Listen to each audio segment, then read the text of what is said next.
Cosa ci dicono le piene degli ultimi giorni a proposito della sicurezza idraulica dei fiumi veneti, in particolare del meno difeso di tutti, che è il Piave?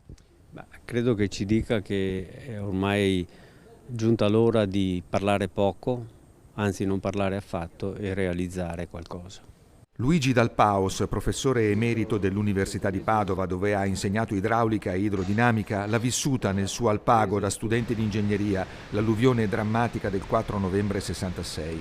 Nel diario disincantato del 2016 ha raccolto i ricordi, i progetti, quelli suggeriti allora dalla commissione interministeriale presieduta da Giulio De Marchi, le resistenze, i rinvii. Anche per mettere in sicurezza il Piave raccomandava una cassa d'espansione sopra Falzè. Dopo l'inondazione del 2010, la Regione ha cominciato a lavorare al progetto controverso di un invaso poco più su, alle Grave di Ciano. Ora il presidente Luca Zaia e i sindaci di 8 comuni della zona, crocetta in testa, che hanno fatto ricorso al Tribunale delle Acque, nell'attesa del verdetto, forse a gennaio, comunque vada, propone un confronto aperto.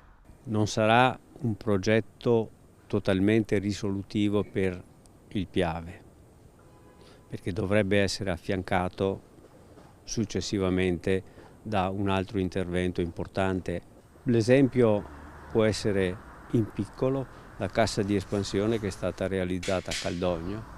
È un intervento compatibile anche dal punto di vista ambientale, quello che si è fatto.